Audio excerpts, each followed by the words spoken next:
So, what you are about to hear are some ideas surrounding a well known school of thought in the world of international relations known as realism. Realism at its core is a series of ideas meant to explain why human beings form countries, go to war, create alliances, and establish an international system as we recognize it today. Realist theory declares that world politics is governed first and foremost by the pursuit of power by political states. So, countries led by coherent governments with coherent hierarchies that try to maximize their own power in order to survive in an uncertain world. Different scholars of realism at different times in history have given different explanations for why this is what organizes the world the way it's organized. Some go on to majorly attribute it to human nature. Others think it's a more systemic issue where if you can't be sure of the future, you have to be prepared for the worst case scenario. But all generally agree that the pursuit of power is the primary force in how our world is structured today, at least politically. This then leads most countries, which are not superpowers or particularly able to control the world at large on their own, to form alliances not based out of any sort of permanent values, but out of permanent interests. Some famous realists in history would include people like Niccolo Machiavelli, Otto von Bismarck, who referred to it as Realpolitik, and pretty much anyone that is believing that the international system is, at the end of the day, a power game, not a game of principles. More contemporary realists would be people like Hans Morgenthau, Henry Kissinger, Kenneth Waltz, and John Mearsheimer. Supporters of realism often refer to themselves as realists because at their core they are skeptical of ideology or morality as a ruling principle in something as big and complicated as world politics. If you're a leader on the world stage or just a very consequential person whose decisions affect a lot of people, there's very few decisions you can make that would be morally unblemished. Most decisions you make would positively and negatively impact a lot of people. So realism does imply that the individual morality of a single human being isn't going to have a meaningful impact on their ability to lead a country or make a more stable world. But their cunning and their understanding of power dynamics very much could.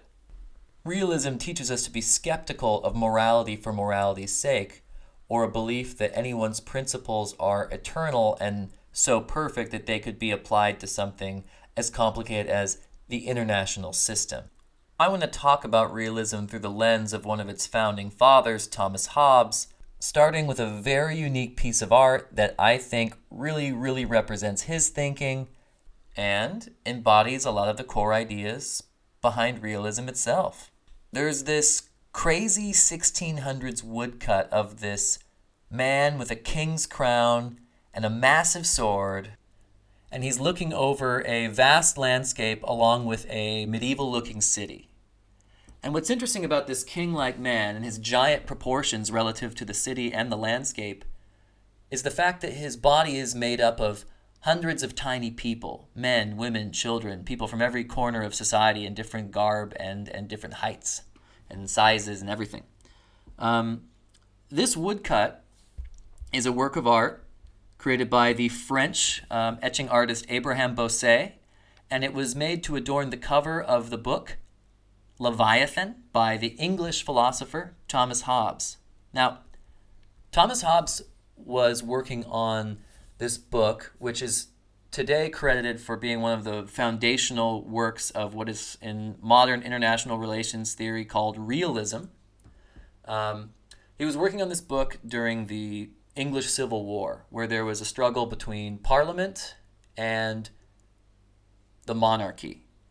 Now, if you look into British history, I won't go into great detail, but the history of England in many ways, from the medieval period onwards, is a story where the Parliament gradually becomes more powerful relative to the monarch. In today's world, there's still a royal family, but they don't decide what the military does or how tax policy is. They play a symbolic role. That didn't happen overnight. That was a gradual process. A particularly violent part of that process was the English Civil War in the 1600s. So just imagine for a second. This guy is a philosopher. He's in his 60s. He's watching his country being torn apart by a very violent civil war over a political idea he's not sure is going to work, which is the social contract parliamentarian group. They're the new force, right? What's been a stable force for centuries at this point has been the monarch. And we all know monarchs aren't perfect at this point. It's getting to the point, especially with the rise of Enlightenment ideas in Europe, that, the old ways of thinking about monarchy are starting to fall apart. That idea is rooted in the divine right of kings, the idea that a monarch is appointed by God to lead a kingdom. The word of the monarch is the word of God. To disobey the monarch is to disobey God himself. Now, this is not something that's governing Hobbes's thinking. He sees this waning, this idea that God said for me to act this way, I have to do something else. Very much like our own time, the arguments for why certain people should be in power are getting weaker. Now, Hobbes knows this, and he's trying to come up with an alternate way of describing why he thinks the status quo should be defended. Why? Because he's concerned the forces that are causing the Civil War are not going to end in the positive way that many people are thinking. So Hobbes is coming up with a way, for practical purposes, to defend the monarchy of his time, but what he inadvertently ends up doing in the long term is defending government itself. He makes the case for why you give up certain freedoms in order to have more security, which is the basis for why we have political states today. That is something that until this point, at least in Western history, had not been quite articulated in this way. This is something where it's totally new. You're no longer relying on religious divinity to make a case for monarchs. You're making a structural argument. You're making a mental model that is fundamentally secular in its thinking.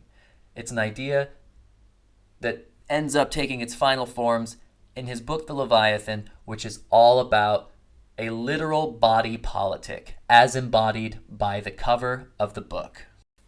You can find this woodcut, and what's so interesting about it is just the degree to which you have this metaphor of the king is built out of everyone. So it's no longer really this decree from God that is making the king powerful. It is the obedience of the literal, in this case, body politic. The obedience of people to follow the will of the king is the source of political stability. Now, in today's world, we don't celebrate Thomas Hobbes because he was right about the monarchy, but his arguments in favor of the king proved to be, in the longer term, arguments for the political state and government in general. Now, we kind of live in an anti-politics time because in our digital age, we see so much corruption and wrongdoing right in front of our faces. It's very difficult for us to feel sometimes obligated to obey certain people. Those were concerns in the 1600s as well, and it was the source of why Parliament was getting more powerful. The constitutional monarchy of the modern-day United Kingdom was forged in the fires of war to some extent between parliamentarians and people supporting the monarchy. Hobbes wasn't so interested in democracy, though, and that's almost a side note when you look at the Leviathan and the metaphor behind it. So this is a famous quote from Hobbes. You've probably heard of it. It's his reference to a world without government, without kings, and that quote is the state of nature. So that phrase, that quotation from the Leviathan, it's meant to describe a perfectly government-free world. So essentially no different from being an animal in the jungle. Now, Hobbes famously described the state of nature as nasty, brutish, and short.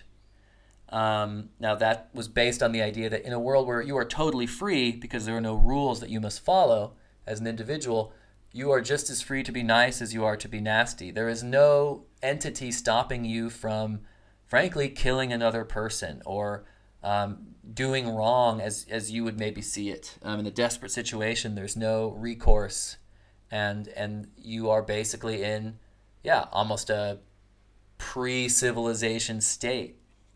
Now, Hobbes had some quotes about this. The way he described the state of nature was essentially war of every man against his neighbor. So this was an intellectual argument for the political conditions of his time. His point was, we don't live in the state of nature in England or Europe at large because we understand that to have an adequate level of stability, we have to give up some of our personal sovereignty to the structure of government. In this case, the king, but in our modern times, it could just as easily apply to the politics of today. All social contract on a political level is to some degree some sacrifice of freedom, is sort of his core argument. Sort of in the sense that he was arguing for a monarchy, but you could make the same argument about democracy today. As Hobbes phrased it, it is really the mutual relationship between protection and obedience. Essentially, that means people give up a significant amount of their freedoms to ensure basic security. So if we're going to do a little thought experiment, I support the law against murder because I don't want to be murdered. In doing so, I give up my freedom in what would be the state of nature to murder someone else. Now, that one's pretty uncontroversial. Most people don't want to murder other people and don't want to be murdered themselves. But it gets interesting as you move up the ladder of obviousness and get into maybe more of a gray area. That's politics today. Who should decide what I should do? What should I decide for myself? Now, the reason that argument is called the Leviathan comes from the idea of acknowledging the somewhat oppressive state of the monarchy or government itself as necessary. If you've heard the recording I did about the world serpent, you know that I'm a fan of dragon sea monster metaphors, so here's one more for you. The Leviathan is from the Hebrew Bible. It's described as a giant monster, often to embody some sort of large, imposing foe. And Hobbes used the metaphor of the Leviathan as essentially a point about government to say, even when the government does wrong, we need it. So the Leviathan, in all of its kind of distant, reptilian, slithery nastiness, and its larger-than-life power, simultaneous with its distasteful structure, is a necessity. It's a necessary evil. Where there is no government, there is chaos. Where there is some suppressed freedom, there is enough stability to lead a good life. He was arguing against the conditions of war in his time. And he thought the best way to avoid violence and suffering was to back the monarchy. In today's world, that links us to the world of realism. So, in Hobbes' world, all those people, just like in that woodcut, work as one towards the will of the king to protect themselves, from themselves, and from outside forces in order to have a coherent society.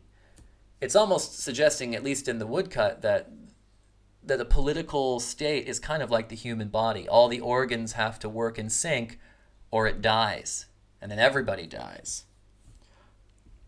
Now, a quote that kind of supports this idea, and also to some degree militarism and policing as well, is one made by Hobbes where he says, "Covenants without the sword are but words and of no strength to secure man at all."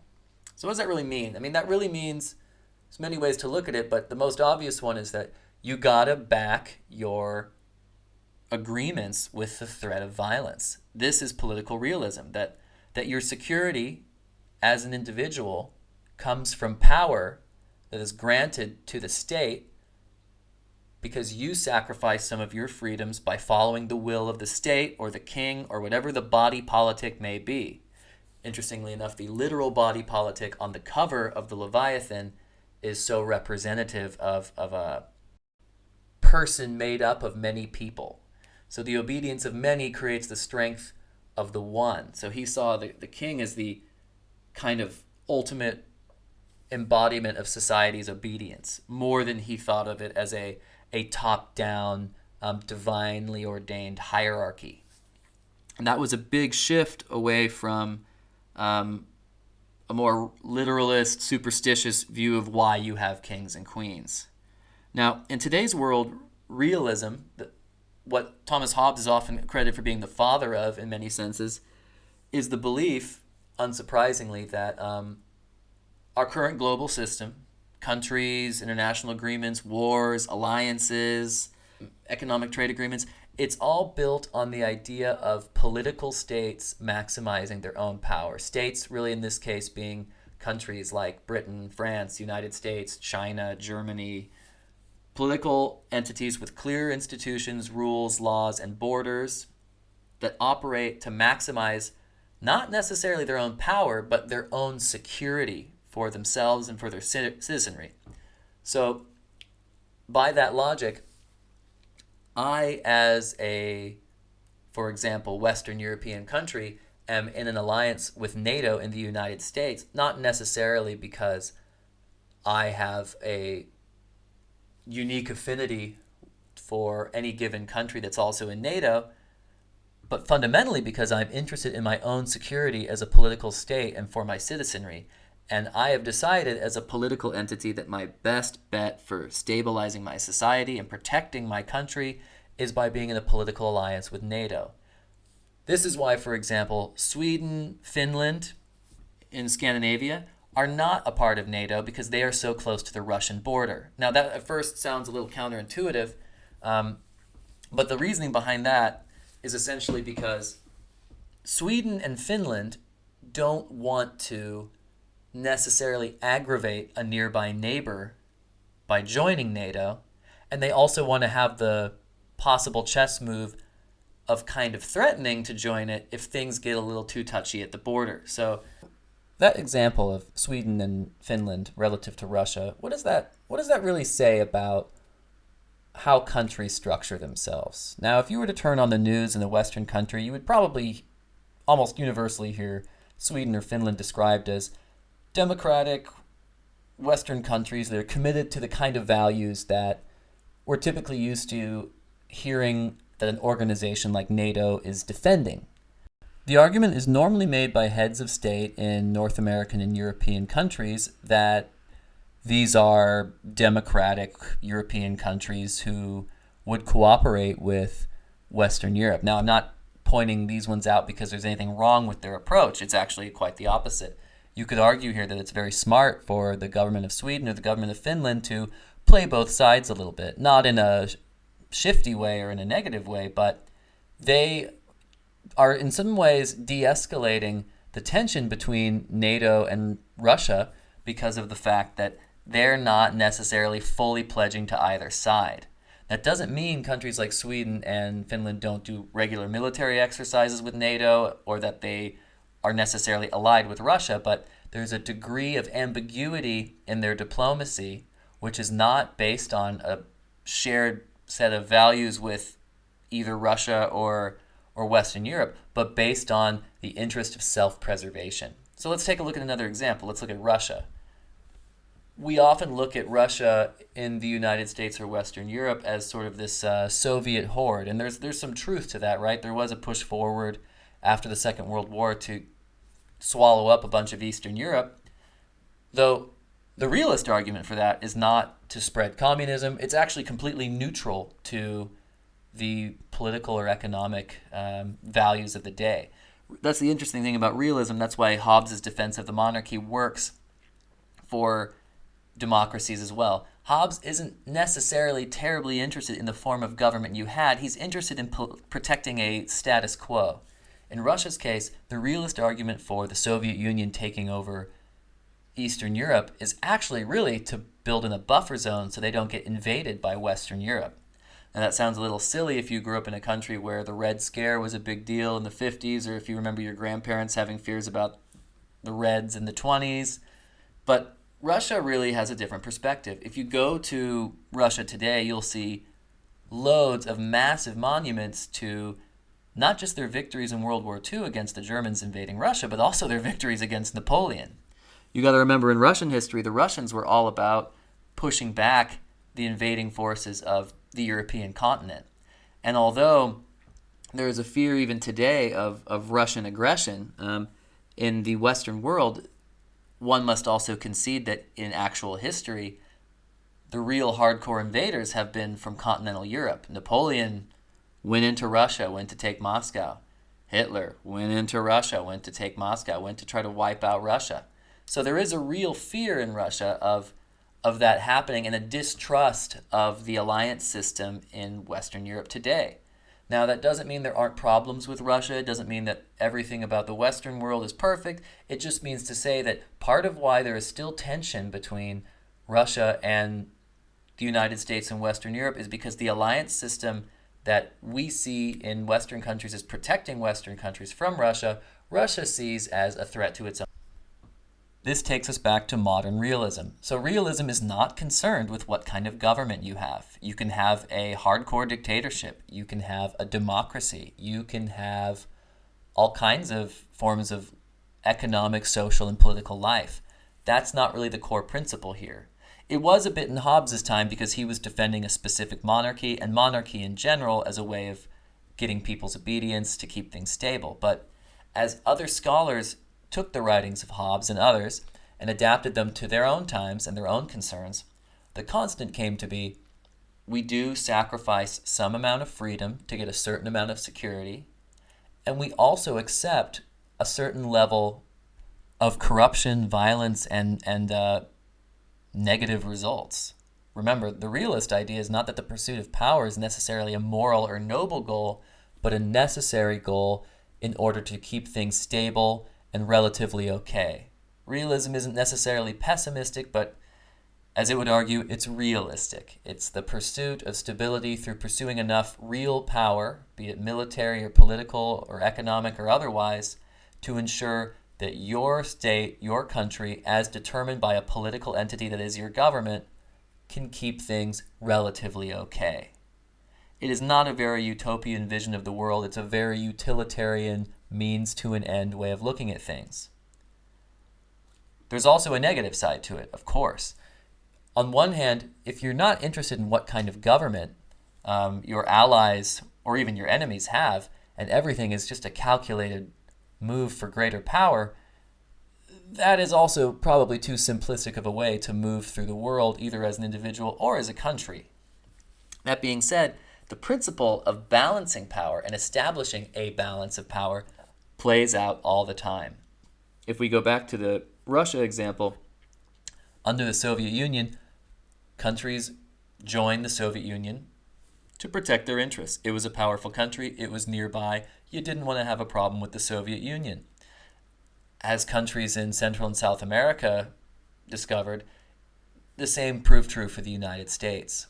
Now, there are major ethical, social, and political concerns around what the former Soviet Union and modern-day Russia have done in parts of Asia, parts of Eastern Europe. There's been major and valid concern about things that the United States has done in Central and South America and beyond. But the realist argument is these countries did this in pursuit of stability. So if we're pro-realist for a second, that would mean everything that happened during the Cold War, the buildup of nuclear arms in the United States and Russia, the invasion of countries, the orchestration of coups, all of that was not ideological. It might have been framed as ideological to the population, but the dynamics that governed it were about getting leverage over the other great power. And there are multiple examples of very powerful countries or empires at different times in history becoming more warlike, not necessarily at times of particular cultural or political structuring in their own countries, but at times where the power dynamics between different countries or other political entities find themselves at an imbalance. Historically, we can look at how the industrialization of Germany led to a power differential where German military power was catching up with Britain and France, which ultimately, through a very complex alliance system, ushers in World War I. The same is somewhat true about World War II. The Cold War, we've already noted. The nuclear capability of the Soviet Union and the nuclear capability of the United States pushed them into a space where they came very close to destroying each other. And to this day, there are nukes pointed at major cities in both of those places by both sides. Now, that is terrifying because that means every military buildup is built on this quest for power to protect oneself, and if done sloppily, could lead to horrendously violent conflicts. But one could also argue, at the same time, that same self-preservation incentive is also why the United States and the Soviet Union did not use nukes upon each other. Now let's go back to that example of power differentials bringing on conflict. We don't just have to look at Europe. Even in today's world, the growing economic might of China is often described by what political scientists regularly refer to as a Thucydides trap. A Thucydides trap is a situation where an established superpower is challenged by the growing strength of an emerging superpower. In the case of the story of Thucydides in ancient Greece, this was the story of ancient Athens growing economically and militarily to threaten the dominance of the predominant power of the day, Sparta. In the same sense, the growing economic might of modern-day China is said to threaten the military and economic dominance of the present-day United States. We got to go back to ancient Greece for this example. Thucydides was a historian who was categorizing and documenting events during what was called the Peloponnesian War. Now, for the Peloponnesian War, you have to reduce the Cold War dynamic of a bipolar power struggle, so two poles, two powers, like the Soviet Union and Russia, or perhaps in the future like the United States and China. You have two large powers. One is ascending, and one is facing a situation where their dominance could one day wane. So, just like the United States fearing the economic rise of China being transferred into military capability and power projection around the globe that could interfere with U.S. interests, back in ancient Greece, you had the power dynamic of Athens and Sparta, which was documented by Thucydides, and this temptation to join the cause for war as a result of a change in power dynamics is what we know as the Thucydides trap. So in this example, you have really the dominant power of the day is Sparta, as many know from 300 and many other delightful stories, and Athens, the more pluralistic, democratic, and economically dynamic trading port city. And you have a big war. And just like in the Cold War between the United States and the Soviet Union, smaller political states have to join with one side or the other. There's not a whole lot of room to negotiate. So within that framework, Sparta actually ends up invading Athens and declaring war on Athens first. Why?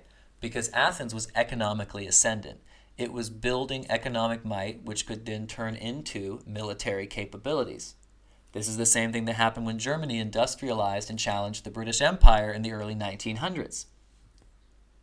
This is what is primarily the concern about a rising China. If there's another country that's large and economically dominant around the globe, what will happen when its interests conflict with U.S. interests? Could that even be why American ideas about China are getting more negative? Is this a part of the human condition? These are all facets of realism. And as we all know, from Hobbes' example and from these other examples, it takes a considerable amount of giving up freedoms to pursue these power dynamics. You don't just get a military overnight. You don't just build an alliance system overnight. There are certain things certain countries can't do or can't do as easily because of their commitments to the United States. Turkey and Greece have a lot of problems over territory disputes in the Mediterranean, but both are NATO members. That, to some extent, interferes with their ability to maybe have a conflict. That could be a good thing. Another good thing about realism is its capacity to warn us about when not to get involved in a war. If you're a realist, in terms of your beliefs about international relations, you're likely not a supporter of the war in Iraq, or maybe even not the war in Afghanistan. Not because you're not concerned about fighting terrorism or extremism or finding solutions on dealing with aggressive dictatorial states, but because you believe there is not a security risk to the United States. If you look back on the 2003 invasion of the Iraq War, the reason to go was built off of the idea that Iraq had weapons of mass destruction that could harm the United States. When that turned out not to be true, the argument for staying was not a realist argument. It was the argument that Saddam Hussein was a very bad dictator, and we need to liberate the people of Iraq. Now, you might believe that Saddam Hussein was a terrible dictator, but there are terrible dictators all over the world. So the idea that you would invade another country because you are not a fan of that country's government or political system, however horrific, would never cross the mind of a hardcore realist. A realist would say, that is absolutely pointless, that is a waste of resources, that risks your credibility on the world stage, which you might need for a much more important conflict. Realists also wouldn't follow the idea of domino theory during the Cold War. Domino theory being the idea that if you let one country fall to communism, all the other countries that fall to communism will join the Soviet Union and one day unite and gang up against the United States.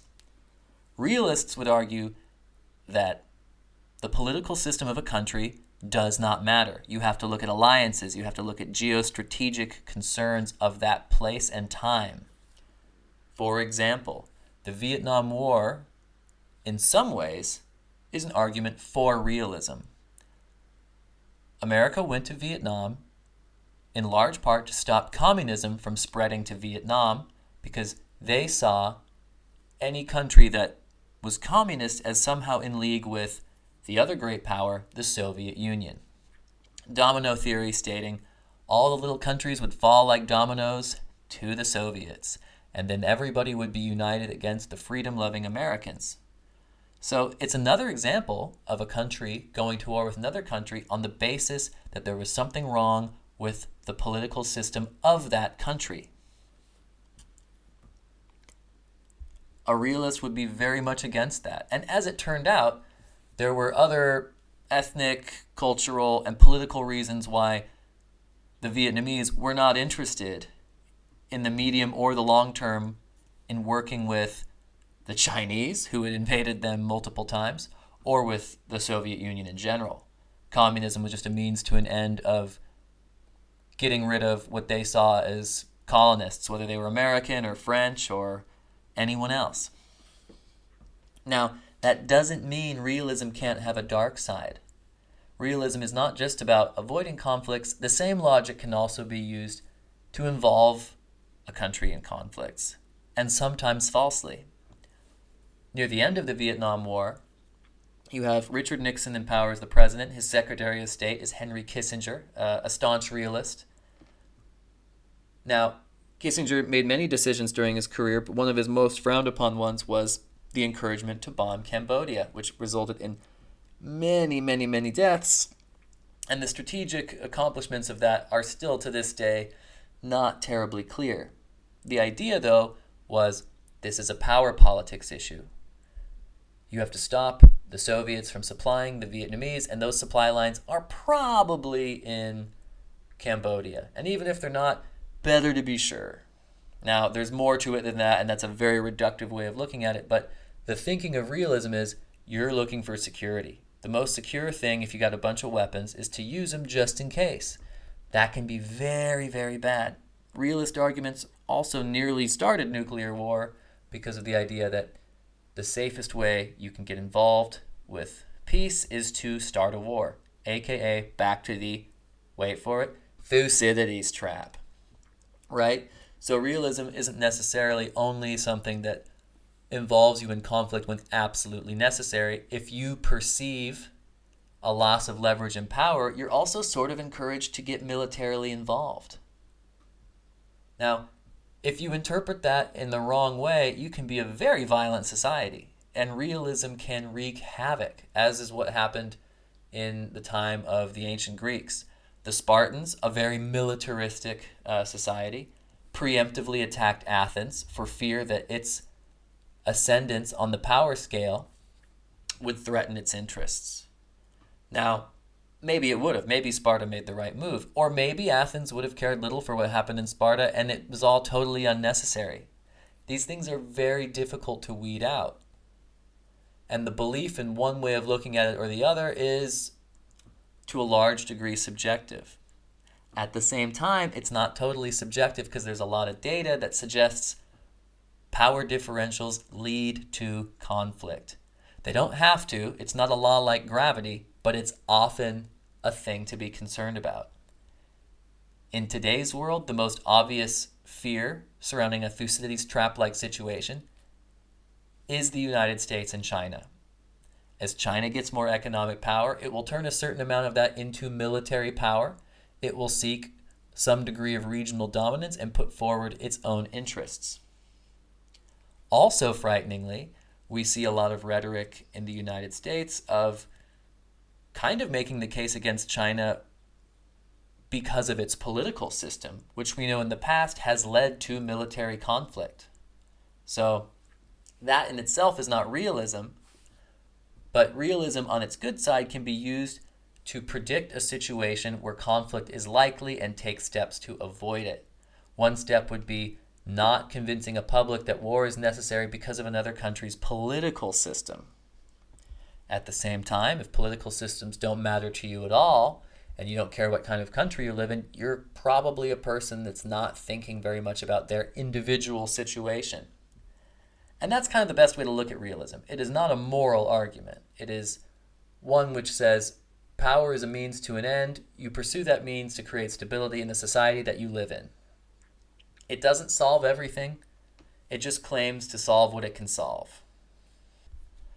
Hobbes didn't write the Leviathan because he was pursuing a utopian vision. He wrote the Leviathan because he was trying to avert a very real conflict he saw causing problems in his time.